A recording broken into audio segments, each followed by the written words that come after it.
Welcome. Here is your secondhand advice from the book, Can't Hurt Me, Master Your Mind and Defy the Odds by David Goggins. Have you ever wanted to accomplish a really audacious goal, like running 100 miles on broken feet with no prior training? How about setting a Guinness World Record by completing over 4,000 push-ups in 17 hours? Nah, me neither. But this is precisely what the world's most determined man, David Goggins, did. This book tells how the author came to cultivate one of the most formidable minds on the planet. If you want to build mental toughness, this is definitely the Bible on that subject. Goggins had a traumatic childhood and a terribly hard life. After surviving an abusive father and facing poverty, he became overweight in his 20s. He was also nearly illiterate as a teenager, but he didn't let any of this stand in his way. Too many of us struggle with even the most basic workout routine. We always find an excuse not to go to the gym or skip that walk with the dog.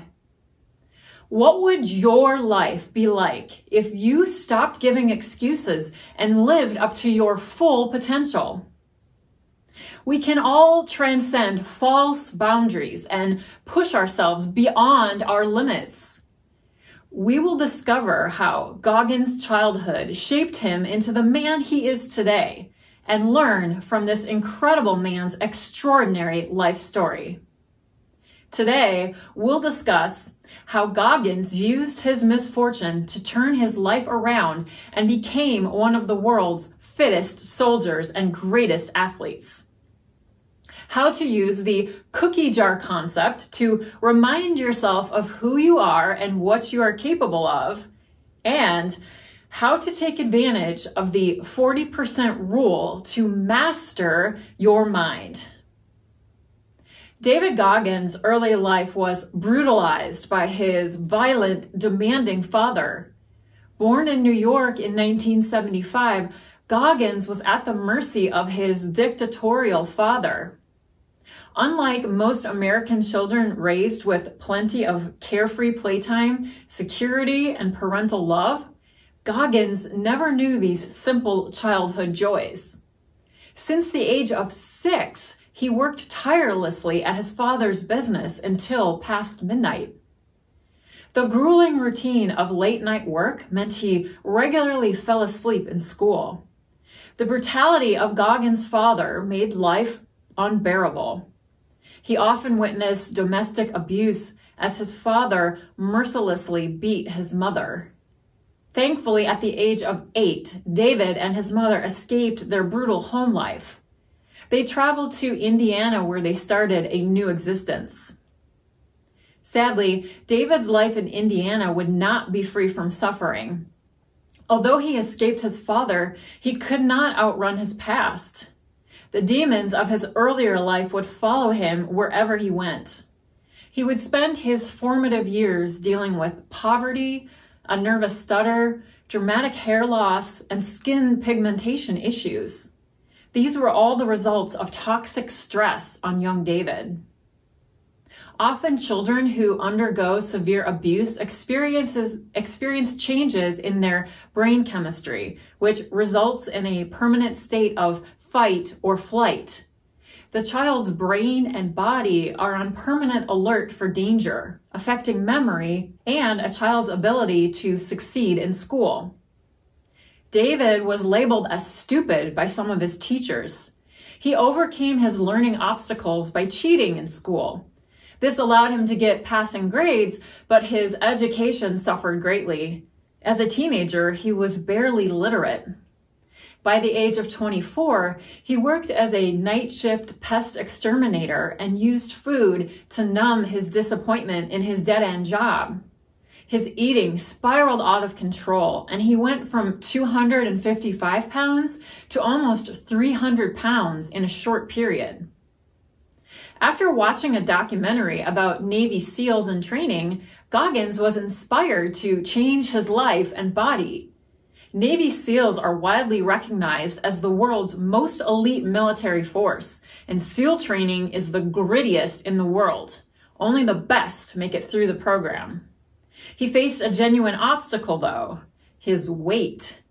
The maximum allowed was 191 pounds, and he was 297 pounds. He had less than 3 months to lose over 100 pounds of weight if he wanted to have any hope of trying out for the SEALs. So he got to work. He began a grueling fitness regimen that started by waking up at 4:30 a.m. every day and spending 2 hours on the exercise bike. After that, he would complete a 2-hour swim and then head to the gym for an intense workout. Remarkably, within 2 weeks, he had lost 25 pounds. Within a month, he began adding 4-mile runs to his daily routine and lost 109 pounds in just 3 months. All of this set him up for the arduous Navy SEALs training schedule involving more than 5 days with little to no sleep and exercise drills to be completed while soaking in water or coated in sand. He graduated from training and achieved his goal of joining the Navy SEALs. One way he accomplished this was through what he called the cookie jar concept. This is a method of appreciation. As a child, before eating a cookie, Goggins took the time to admire it first as a practice of gratitude. The concept involves using a virtual jar that holds memories of personal victories that you can take a bite of when you need a reminder of your achievements and obstacles you have encountered. You can think of a time when you mastered the odds and tasted success, much like that cookie. Each cookie serves as a reminder that he has been in pain before and overcome great odds. To do what you want in life, you must first decide who you want to become. You need to establish your identity because it is the most significant driving force in human nature. Then you can determine what you need to do to become that person. Most of us get this backward. We first decide what we want to have and then determine how to get it. But suppose you operate from a place of identity. In that case, everything you do will align with this identity, and you will eventually get what you want as a consequence of operating from this concept of self. Goggins chose his identity as a person with mental fortitude who achieves any goal he sets out to accomplish. He had completed his ambition to become a Navy SEAL and then decided his identity would be to become an extreme long-distance runner. He combined this goal with a good cause. He wanted to raise money for the families of his fellow Navy SEALs who were killed in a military operation in Afghanistan. This is another method for creating your identity. What principles do you believe in, and what is near and dear to your heart? When we align this with who we are as a person, we become unstoppable. He began his quest of ultra running with the toughest foot race on earth, the Badwater 135. A 135-mile race that includes the most challenging elevations and sweltering heat of any race in the world. It takes place in one of the hottest locations on the planet, Death Valley, in July. It is known as the ultramarathon to end all ultramarathons. David completed this race in just 30 hours, coming in 5th place. Have you ever been for a run, became exhausted, and started to slow down to walk, and then all of a sudden your favorite song comes on and you now have the energy to keep going? This is evidence that there is still plenty of power within us that we can access even when we feel we have reached our limit. This may sound crazy, but we tend to give up after using only 40% of our maximum power as humans. This is mostly due to our self-limiting mindset. Once you give up the false notion that you have given your full effort, you still have 60% left to give. Goggins claims we all have a governor voice in our head. The voice tells us we're not good enough or that we aren't capable of more. This voice is, in some ways, trying to protect us from suffering and hardship. It tricks us into thinking we've given everything when we really have 60% more to offer. When the voice of the governor arises, you roughly pass 40% of your true capabilities, which is what Goggins refers to as the 40% rule. He invented the 40% rule to master our minds. We must push through that suffering and ignore the governor's voice in our head so we can give our best each time. We tend to choose the path of least resistance. When we choose to suffer, as Goggins did when setting courageous goals, we callous our minds. We build mental toughness and fortitude. When you experience pain and come out on the other side, you know with certainty that you overcame that hardship for the rest of your life.